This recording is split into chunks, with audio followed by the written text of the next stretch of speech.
really nerdy in school and doing a lot of gait lab, and ended up finding out there's not a lot of gait research out when we were going through school, so kind of went through that, and now here we are, trying to be two guys that get faster and help other people get faster. So. Right. Yep. Trying to solve some problems here. Where am I pointing when I click? I guess. There we go. There we go. You know how to just use pointing it? up here. You Yeah, good? I think so. Right. So things we're going to talk about today. So presentation number 1 bleeds into presentation number 2. So today what we're going to talk about in the first one is current issues in motor learning and speed development. What are some of the barriers that we've found trying to get over as we're trying to make people faster? What are those barriers, all right? How do we kind of go through them? How do we look at the best available research and literature and science to help combat these? What can we kind of learn? And then take it from there. And then this afternoon in presentation number 2, how do we put that into practice? What are some of the things that we've learned as we're working with athletes in our performance center in Fort Wayne? What seems to work, all right? What seems to work well for us that makes sense in our brains, that we match it with the science, and we're going to go from there. And I think a lot of this comes from, there's not a lot of research, or there wasn't for years on speed. Everybody just said you're born fast or you're not born fast, and they would hope to get somebody just a little bit faster. There's been a lot of research in probably the last, what do you think, 5 to 8 years? 5 to 8, yeah. That if we haven't kept up with it, then we start to get behind, and that's our goal here, is trying to present some of that. The first part of this is going to be kind of nerdy.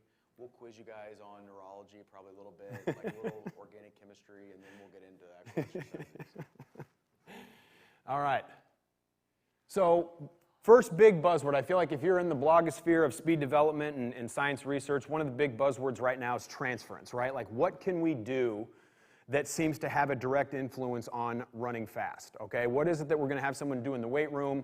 What is it that we're going to have somebody do out on the turf that's going to have that level of transference? When you start studying motor learning, you start studying even classroom learning, which is what this study came from, there's a lot of correlations, which is that specificity matters. So I'm reading this book on education learning, and it's very eerily similar, I think, to motor learning. And so one of the hallmark studies that this book talks about was, I think it was back in the 80s, where they're looking at teaching transfer of learning under seemingly ideal conditions. And what they do is they have them sit down and they tell them this story of, this first story is of a general who's trying to seize this fortress in the middle of a city, and all the roads are mined. And so like this direct assault can't happen because all these roads are mined, but all these little roads, if you have a small enough army, you can all converge on the fortress together, and that's how we're going to overtake the city.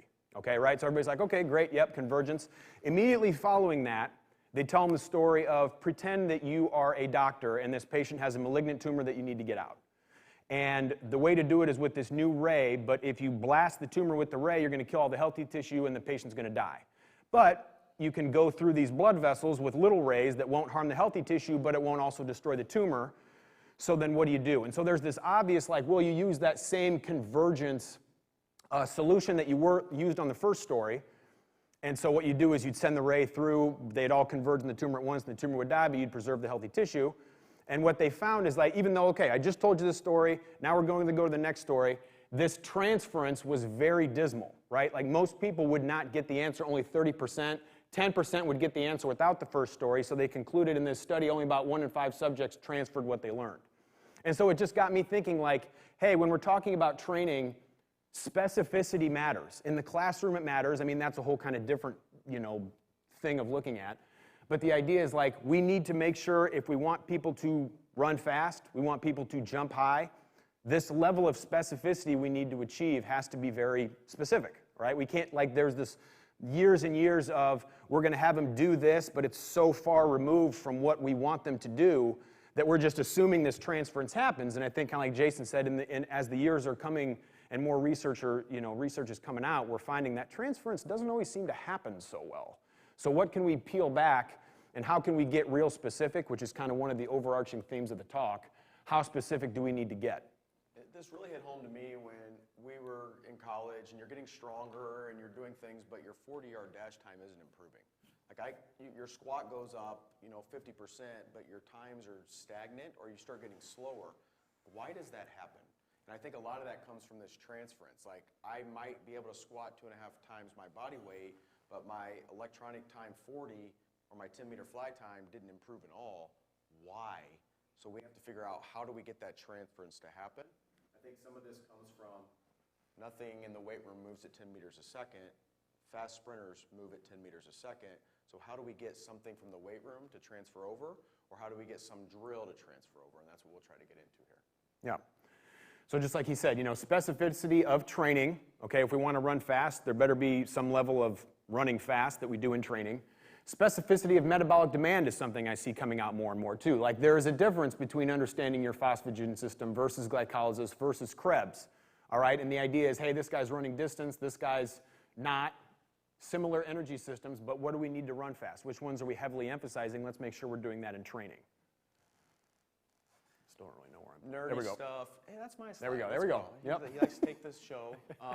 So just a quick refresh, because I see this is the problem that happens a lot. 10 seconds or less in this ATP creatine phosphate system, right? So in over 10 seconds, we're going to bleed into glycolysis. This is all stored ATP. Power output's very high, but we deplete it like this, right? So there's zero ability to produce ATP in this cycle. It's just stored. Then we have to get into glycolysis. Most training philosophies, when it comes to specificity of sprint training, ends up bleeding into glycolysis pretty quickly.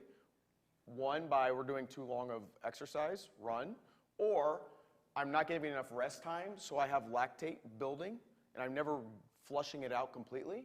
And so these ions, these hydrogen ions keep producing, and now all of a sudden we have all these studies showing that as soon as hydrogen ions start to accumulate, we get electrical charge issues within the muscle, we get cross-bridging impairment, we get decreased isometric contractile force, which is a big deal. So if I have any of this in my system, I'm not running as fast as I can. But too often we start getting into conditioning instead of speed development, which is I think where we lose the ability to produce more force, because we can't produce more force here, okay? Yep. So yeah, I'd say, cross-country season's coming. Track season just ended not too long ago, and just in what we do, working with a lot of local area high school athletes, we'll start asking them, what kind of training they're doing. And this is a 100, 200-meter kid, and a lot of this going on. Mm-hmm. When you're sitting there thinking 100 and 200, you're here and you're here. But they spend so much time training here, it gets us thinking just hey, think about like a typical warm-up in football sometimes is, hey, let's go run around the field one time at a slow jog. That probably just took 30, 45 seconds, maybe a minute. I've just started to develop a little bit of hydrogen ion production here, and I'm not getting it to go away. And so now we expect them to be able to go produce a lot of force really quickly after the dynamic, which is continuing to produce more hydrogen ions. And now your team is slowly getting slower and slower and slower as we go. And then we want to do conditioning after that. So that's kind of number one, transference, okay? Getting specific, kind of issue number one. Number two, we're getting into overcoming muscle slack, another big word that's kind of making its rounds through the research. So Franz Bosch has a new book out. Anybody familiar with Franz Bosch? Maybe not. Yeah, he's got a new book out. I think the name of the book is, the book that this came from is Strength Training and Coordination, I think is his newest book out. And he talks a lot about muscle slack in that book. And so basically muscle slack, before muscle action begins, the components of muscle hang between attachment points like slack ropes and must first be tensioned and then tautened before effective muscle action can occur. So it's just the idea like before we can produce force, these muscles have to get tight, and this overcoming of muscle slack. The speed that you can do that is usually more important to performance than the amount of force they can eventually produce. So the idea is, Franz argues in his book, I think what's oftentimes more important than how much force we can get this muscle to produce is how quickly you can take the slack out of the muscle. And he showed that mainly because producing max force takes time we don't often have in sport. And so that's the next slide. So reducing muscle slack is a skill. And like I just said, elite athletes appear to be better managers of muscle slack and typically make smaller counter movement and sports skills compared to amateur athletes. So this idea, I think in the book he looked at amateur volleyball players and elite volleyball players. This counter movement where it's like if I need to jump up on the net, there's a way of doing this, real deep counter movement, and then I'm coming up, versus the elites tended to be much less, where it was down, up, quick, right? That ability to overcome muscle slack. There was a very noticeable difference in just the degree of knee flexion when they're trying to take the slack out. And we see running backs, receivers, and football skill guys anyway, as soon as they go that way, naturally they want to go this way first, right? That counter movement, which has actually been shown to be beneficial to produce force and speed. But if somebody takes a counter movement of a foot or somebody can take a counter movement of 4 inches and go, the 4-inch guy is probably the better athlete and probably faster at getting from point A to point B. And so that's all he's saying is there's a lot there that comes from muscle slack, and most of this is coming from the central nervous system, not the individual muscle itself. So it's the brain telling the muscle how to respond really, really quickly. Yep. And then, again, in this afternoon, we have some drills where it's like essentially the point of this drill is we're teaching quick muscle tension, take the slack out of the muscle. So that was number 2, muscle slack. Number 3, noise. So there was a book that came out not too long ago called the Performance Cortex. Is that what it's called? Yep. Yeah, the Performance Cortex. Interesting book, and it talks a lot about noise. That's where some of this stuff comes from. So just like it says, movement signals, we probably all know this, get consolidated in the cortex, descend down the cortical spinal tract from the brain to the spinal cord, and then interface with the peripheral nerve. The response to a command is fast, but not instantaneous. The bigger, the faster the movement, the bigger the command needed to trigger it. So sprinting, all out, right? Arguably one of the most, force-producing things a human being can do, sprint all out, requires a real big force. And so the idea is this leads to some errors in transmission, all right? We kind of know this working with athletes. Some people just don't move that well. Like their signals going down are noisy. That's the word they use in research. Every signal as it travels along the neural pathway to the alpha motor neurons in the spine and out through the peripheral nerves before making the synaptic connections with the muscle fiber is subject to some random fluctuations. Neurons may fire at irregular intervals, even within the brain. Other mechanisms along the path to movement are also susceptible to unpredictable perturbations. All right, just kind of a way of saying, in our minds, this signal travels down the nerves, it just goes out and everything's great. But in reality, as you're looking at data, you find out it's real leaky. It's real messy, at least for some people. And they argue some of the best athletes just seem to have less noisy signals. And so obviously there's ways to train this. Again, it goes back to specificity and overcoming muscle slack. But again, this is sort of another checkpoint that we just say, overcoming noise. That's an obstacle, all right? Overcoming muscle slack, that's an obstacle. The way to think of noise is if you're doing something repetitively over and over, that is developing a certain pattern. But if it's not the same way over and over repetitively, then that's other noise on top of that, right? And so the way I see this a lot happening in training is we'll have a group of athletes. Let's say a team comes into a weight room and they're doing a bunch of power cleans. Well, unless they're doing that power clean the exact same way every single time, they're building noise on top of noise on top of noise, and they might be getting stronger, but this is probably the problem we don't see a lot of transferences. I just did the power clean once perfectly and then 3 more times differently, but I still got the bar here and it looked okay. And the coach doesn't say anything, but now that athlete's expected to go apply force on the field when all this noise is happening, now it doesn't transfer. So how do we get away from that? Because in reality, are we going to take a football team and everybody does it perfectly every time? Probably not. But how do we eliminate noise as much as possible? And that's where our hope is in the second session is these drills take away noise as much as possible. So again, because of this noise, like Jason just said, no 2 movements are the same. This was something kind of discovered back in the 60s by Nicholas Bernstein with his degrees of freedom conclusion, where he was kind of observing blacksmiths, hitting the nail, and what he found was like, yeah, every time the blacksmith trained blacksmiths swung the hammer, they'd hit the nail, great, but he noticed the path of movement was different every time. And this is something that kind of has been, again, in our minds, oh, you're creating all this muscle memory, and you do it once right, and then you just rep it over and over, and every time it happens the same way. Yet in the science, it shows like you don't actually move the same path every time. All right, and again, in the books, they talk about why has no NBA player ever shot 100% from the free throw line, right? Because you'd think, oh, I got the right shot, I've learned it, I can just make it every time. But in reality, every path is a little bit different. They're cycling through up to their motor cortex to find the various movements, and it's not perfect every time. Again, it goes back to this noise, these various degrees of freedom, and it's, it gets confusing. And so, and it's why basketball players will get in a routine, right? So they'll spin the ball, they'll dribble it a couple times. They do the same thing every time. Golfers are taught to visualize, step back, and look where they're going to hit. All of those principles, hitters do the same thing in the batter's box, is to get their brain to find that pattern rapidly. It's not, we call it focus. The psychologists want them to focus on and visualize. That visualization is actually a motor learning pattern that they're trying to retrieve to mimic again. But if we do it haphazardly and we're not paying attention and focused, these degrees of movement become this over and over. And yes, I hit the nail really well, but the more degrees of freedom we have, that's all noise in there, right? And so we're trying to get this hoop in this degrees of freedom to be as small as possible, but not perfect because science shows us we can't do that. Myelin, big buzzword. Anybody bored yet? Yeah. So myelination provides a sheath. So when we're combating noise, I think most researchers say myelin, kind of the next, next logical conclusion. Did everybody read the Talent Code?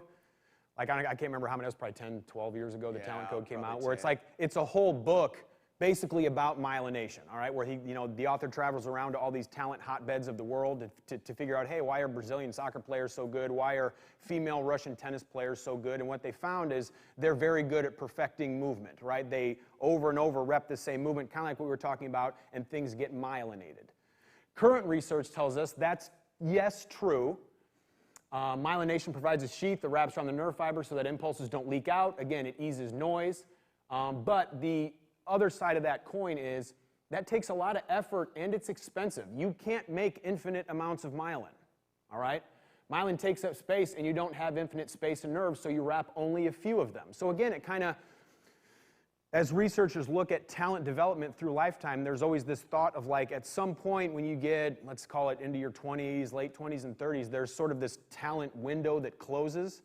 And they think a lot of it's due just because you have fixed amounts of things you can myelinate, which obviously it's debated, does the window actually close or not? But the idea that you can't make infinite amounts of myelin to myelinate every single movement is pretty well known. Yeah, real quick. So myelin, just to make sure everybody online or that's watching this understands, myelin's the covering of nerves. Okay, so people get multiple sclerosis, that disease damages myelin. So without myelin, nerve transmission goes slow. The more myelin, the faster the transmission, okay? The research done actually was a Nobel Prize. They won a Nobel Prize on myelinization, and it showed that repetitive movements create more myelin. Our brain likes fast movements, so it likes to be able to do a process and get it done as fast as possible. So the more I throw a football, the more myelin I'll lay down with repetition. But I can only go so far, and then it's done. So the thicker that myelin, the faster it is. The biggest, and hopefully Tim Tebow's not watching, but that'd be cool if he was, the biggest analogy I'll make is Tim Tebow will never learn how to throw a football correctly or the way the NFL wants him to throw a football because he threw a football so many times the way he learned how to throw a football. Does that make sense? So if we're not doing something really specific and accurate a lot, we're building bad habits, and that's called muscle memory, but it's not the muscle memorizing anything, it's the myelin growing around the nerve and in the brain that's telling our body to do that. Okay? So again, it comes back to early intervention, right? What are we myelinating? Is there a time, is there a window during athletic development that we can intervene early to get some of these correct patterns, at least in terms of speed development, laid down? Because I think so many times early in life, we're not doing that. We're myelinating other things. Which leads to kind of what Jason was alluding to, compensation habits, right? The power of compensation. Like he says, what are you learning? Are you learning it correctly? Are you learning it not correctly? How much myelin are you using? Repetitive movement patterns made in compensation to an injury or improper training techniques get recorded in your central nervous system. All right, so these are learned movements that I've heard it defined as a habit is something that you unconsciously pull up even when you don't want to. You know what I mean? Because you've learned it the other way so many times, like he was saying, Tim Tebow, right? I've learned how to throw this way, I've learned how to run this way. Now I'm being told to do it this other way. I can't because I learned it for so many years the wrong way. We've seen it enough to where we'll see people that, you get those guys that you love that get addicted to going in the weight room, right? And they've squatted so much for so long that they literally lose the ability to move their opposite arm and leg because they've been on 2 feet doing this for the last 10 years of their life. And when they go to walk, they're like this.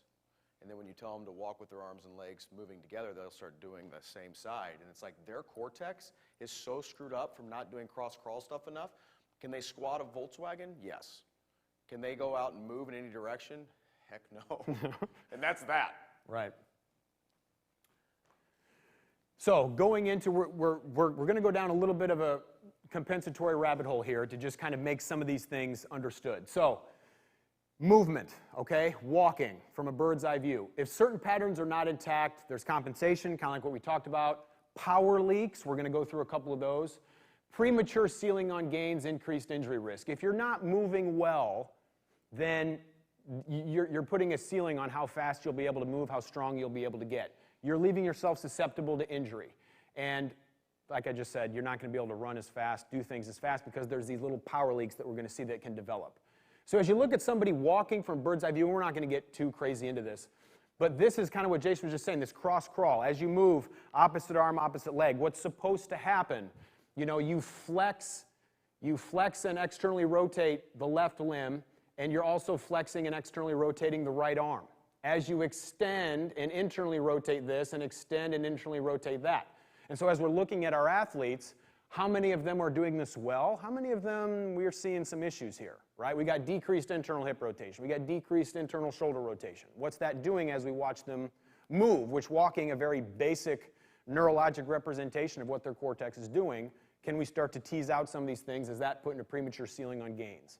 And ultimately, if this isn't symmetric side to side, the person has to deviate, or they have to compensate to get in a straight line. And we all know straight line's the quickest point between 2 points, right? Quickest way. So this is hugely important. We do this on every athlete, patient that comes in the office, is we start to break down their gait really quickly, because that only magnifies it the more force they produce and the higher the output gets. Yep. So it's very common, I think we're going to see in a couple slides, that you'll see problems with someone walking, you'll see some of these issues, and then when you have them do something dynamic, squatting, running, whatever, then it really draws out. And so you can it's a way to peel back and look at some of these things.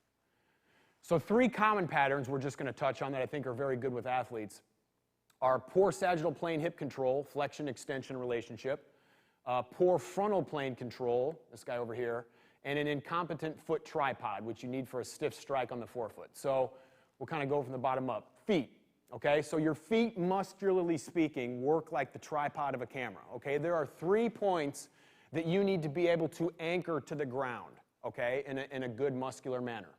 The base underneath your first metatarsal there, ball of your foot, underneath your 5th metatarsal, so kind of the outside ball of your foot, and your heel.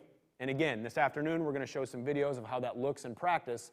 But the idea is if you need to be doing this coming out of the blocks with a nice, stiff forefoot strike behind your body of mass, at least the first couple of steps, that tripod better be intact. And how many people, again, you can see this walking, can they anchor this, right? Do they have some kind of forefoot, kind of foot-type deformity where maybe the inside one is a little bit up, maybe the outside one's a little bit up, maybe their feet are flat. How's that going to play into how are we asking them to accelerate? Again, are we putting a premature ceiling on things because they don't have a competent foot tripod? Okay, and again, this afternoon, this will all come full circle because you'll see videos. This isn't just track, guys. This is every sport. We had 9 professional basketball players, and the limiting factor in probably half of those guys were how much big toe extension do they have? And how often does any strength coach really go and look at somebody's big toe and see how much force they can produce? But the difference between some of those guys being drafted and not being drafted is their vertical 34 inches or is it 37 inches? And a lot of that came from big toe extension and being able to anchor that first med head down on the ground. Right. And so again, we're talking about, like he said, big toe extension. If you guys are sitting there with your feet on the ground, as you lift your toes up in the air, we're firing a lot of these extensor muscles, and you'll notice it drives those 3 points into the ground. Okay? What does that look like? Does it look like this, pretty symmetric? Does it look like this?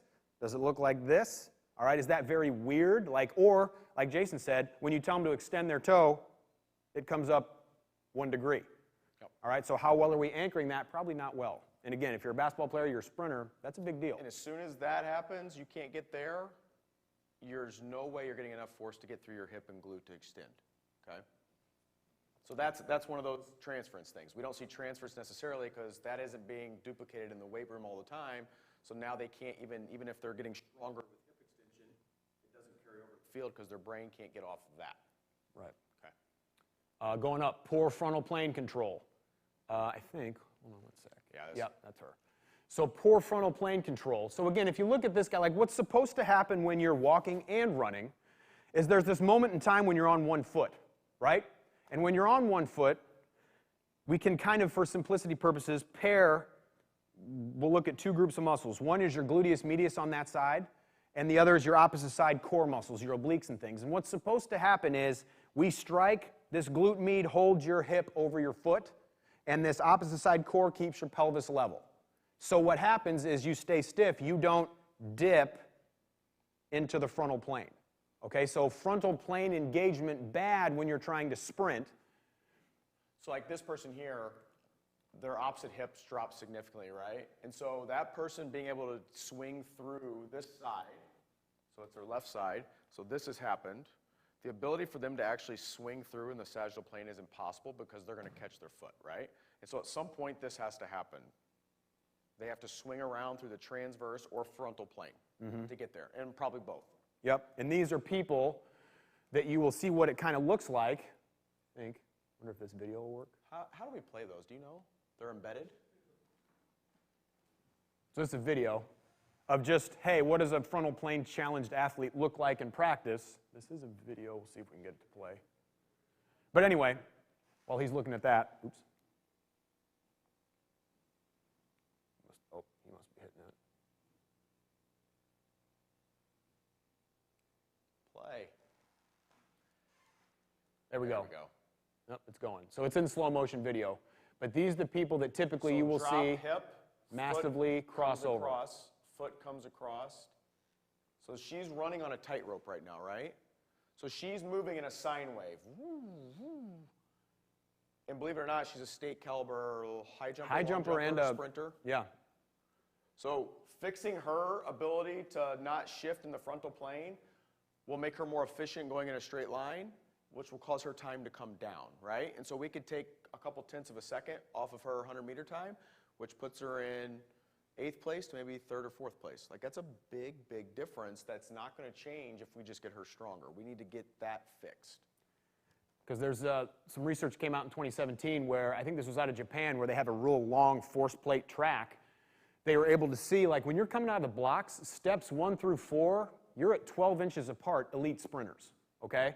Steps 5 through 8, you're at 8, you're at 5. I mean, you can see, like, as you become upright and you're at top speed, it narrows some.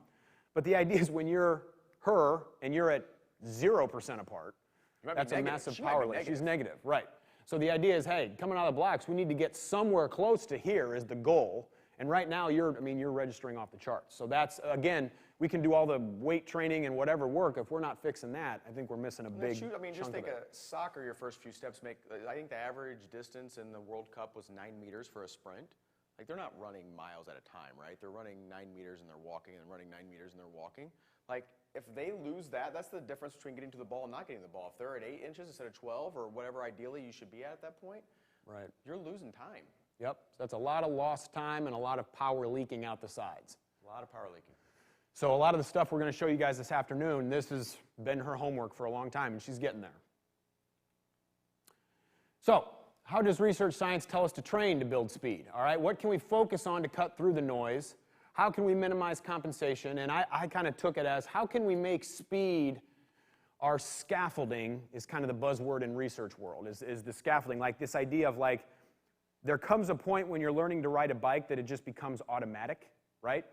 They use that term scaffolding, and so we're kind of taking it from the point of view is, can we train speed and the mechanics of speed to become like riding a bike, all right? So we can start, when we're in sport, we can focus on other things because speed is secondary versus something that's always kind of kick the can down the road when it comes to speed training. I usually ask this, and I did today, like what the most important skill in a sport, and of all sports combined, is. To me, it's always speed. Like, speed wins if two athletes are equally skilled. Maybe I'm wrong, and there's other sports like that, but I think like if the faster the athlete, the better chance he has of being, or she has of being successful in any sport. So yeah. I think that's why we've really come down to this. And we've seen some studies that these are hard to validate, but speed has been said to be 26 times harder to sprint at maximum velocity than it is to jog. So the brain has to work 26 times harder. It just shows it's all here. How do we get that started at an early training base, like the scaffolding? Right. So what we know about speed, most of you guys probably know this. The idea, it starts, in the acceleration phase, ground contact times are longer, flight times are shorter, and then as we go to transition and top speed, that reverses. So we kind of know that. And that contact time is foot stiffness. How stiff can I make my foot to get back off the ground? If my foot's not stiff and my heel collapses every time and has to come back up, that takes time. So how do we teach that tripod, and how do we teach that plantar flexion stiffness right there? Right. Yep. So it all comes back to those things: compensation, myelin, noise, like that's got to be stiff to be at top speed and be at 0.08 seconds on the ground. You got to be stiff. There can't be any mush. None of us have .08. Uh-oh. The graph isn't there. I think, hit it again. Oh, here we go. Good. You did that cute star thing. I did. I was trying to be fancy. Yeah. So Dr. Kane Clark, everybody know who that is? He's a speed guy. Anyway, he's a good guy to follow. He was somebody, so the story he told was a couple, 3 years ago or so, he was asked to do some consulting for a group of athletes that were getting ready for the combine. I think it was in Texas or something. And what they wanted to do was to, they brought him in to say, we want you to run some math, run some graphs, A, teach us some stuff, but B, we want to start getting a proxy for 40-yard dash time. So anybody that's worked with athletes know they're kind of fragile, okay? And the idea is we time them on their 40s. If they don't get numbers they like, they start to get in their head a little bit. And so the idea is what we want to do is say, let's run them through some fly 10s, let's run them through some fly 20s, and can you give us some data so we kind of know where their 40-yard dash is going to be without actually having to run the 40. And we don't want them to get injured. They have this idea running a lot of 40 is going to injure them. So can we come up with some proxies? And so he started crunching some numbers from a bunch of combines, doing a lot of nerdy math. And what he found was, the interesting finding was the fast guys and the slow guys, what kept jumping out to him was these guys are going to have very different velocity profiles. But what he always found is if we normalize for max velocity, their graph turns out to be the same. Like, i.e., another way of saying that is everyone accelerates the same relative to their max speed. So whether you got the fastest guy at the combine or me on a good day, our graphs look the same as we track max speed. So that was something that, like, wow, that's like massively, because I think so much is start times, acceleration training, which he would say it absolutely has its time and place. But it turns out what seems to matter the most is what is your top speed? Because he found if I can catch you between 20 and 30 or 20 and 40, I can accurately predict your 0 to 10 and your 10 to 20, knowing nothing other than your max velocity. These curves normalize as we know that stat.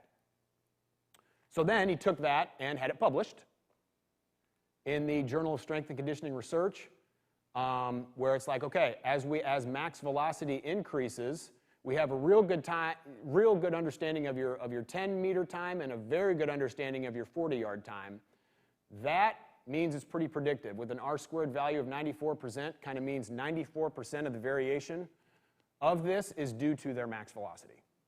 So again, it's like our whole goal, if we cut through all of this stuff, what do we need to know? Turns out max velocity matters a lot. And the other cool thing, it's predictive. Kind of what they were asking is, hey, if I know your max velocity, I can predict how it's going to do, and that sits right there on those same curve lines with 90-some% R-squared values, which is something that's being talked about more, in the online world. Like, look, you tell me this guy's 10-meter fly time, I can tell you what he's going to run in the 100, in the 200. And it turns out now somebody, Ken Clark, actually put numbers to it, and it finds out, like, holy cow, you're right, you can. It's very predictive. Yeah. And there's a big change in kind of a movement now. A friend of ours who we met lecturing in Chicago, Tony Holler, great follow, by the way, he started recording and publishing his 10-meter fly times for all of his football guys, 15 years ago, 10 years ago, whatever. So, I mean, I think he's been doing it a long time. And he has years of data showing that 10-meter fly time accurately predicts 100-meter time, 40-meter time, and he has thousands of data points here. We have football teams now that are using this to run routes. So they'll put electronic timers, and they're seeing how fast they're running their routes and using that data to know what we need to do, when and why, and to see if we're fatiguing. So if we just ran 4 plays in practice, and now my top wide receiver went from a .95 10-meter fly to a 1.05, he's done for the day. He's just running slow routes now. We don't want to be running slow. He probably has too much hydrogen accumulation or his central nervous system's fatigued, so let's not run him into the ground. Let's be done. Yep. So it's good stuff. Yeah, and the magic number I think he was able to take away from some of this data was increasing your max velocity by 0.5 meters per second equates to a 1 meter difference in a 20-meter run. So again, like Jason's talking about, that's football routes. That's taken off on a 20-meter run. If you can get a meter degree of separation because all we did was focus on increasing max speed and got it up 0.5 meters per second, that's huge. That's game-breaking moments. So, what is king? Or I think like Jason said, Tony Holler, a guy we follow, he always phrases it as, what is the holy grail of sprinting? The holy grail of max velocity? Vertical force into the ground. Okay, so this is the article published again by Ken Clark and that guy, I think he's down in Texas. Peter Wyand, yep. That just shows vertical force into the ground is very predictive of max velocity, right? What makes max velocity? That driving down. So you think of the blacksmith hitting the nail, it's that. 2.5 times body weight into the ground. Will shoot you up, you know, varying degrees of height, but with 2.5 times body weight to get up that high requires a ton of vertical force. And if we look at this, and we'll talk about it in the second session here, nothing in the weight room moves, what we said earlier, at 10 meters per second. Nothing in the weight room can be duplicated on one leg at 2.5 times your body weight, right? Like, we just can't do a one-legged squat at 2.5 times our body weight on our back or holding whatever. We do have some data that Ryan Flaherty out in California has done force deck profiles on sprinters and football players on a treadmill, and then correlated that with max, their max, 1 rep max in lifting, trap bar deadlift, back squat, front squats, basically everything you can do. And the biggest predictive value and correlation you can see, which is nearly 100% for him, is trap bar deadlift leads to a correlation in vertical force production. Nothing else has been shown to be able to do that. Yep. Again, just because when you think of a trap bar deadlift, you're putting a lot of force into the ground. All right, it seems to train it pretty well. Yep. So it just, you know, the overarching theme becomes the ceiling kind of predicts what falls underneath it, right? You know, I think I've heard it said, if you can bench press 400 pounds, repping 225 is going to be pretty easy. And the same thing is if you can learn to teach yourself to run at 10 meters per second or 10.5 meters per second, where you're really flying, max speed, it tends to push these other gears below it even higher. Yep. So part 2, like we said, we'll go over many of our corrective exercises to address certain patterns and also discuss training methods to develop max speed. I don't know why I put most direct. We tried to take that. Come on. It's the end of the day. Questions. We went through that really quickly. Usually, yeah, usually we get hung up. We're an hour behind, and everybody's booing us by the time we're done. Next session we'll probably go over, because it's a bunch of video, a bunch of exercises we do, a lot of non-traditional things that we've seen work pretty quickly. Some stuff that we had a 200-meter champ drop 2 or 3/10 of a second off really quickly just by fixing some external rotation, that noise stuff happening. So there'll be some stuff that we can all work on together, and hopefully we get more people in here. You guys have any questions? Good. Seemed to make sense. Didn't fly over everybody. Anybody on? About the ankle stiffness, Uh-huh. or keep it stiff. What are things you do to work on that or train that? Or Well, that'll be in session 2, Jonathan. But if we give that away now, we won't get an audience to come back. Right. Got to dangle a carrot a little. Yeah. But we'll show you that stuff. Yep. It's a good question, and we'll show And I you think how it's we train something it. missing a lot of times that we don't really, in a traditional weight room setting, we don't work on that a lot. Yep. Awesome. Anything else? Thanks, guys. You guys good? Awesome. Thank you. Yeah. We had to get nerdy first. There we go.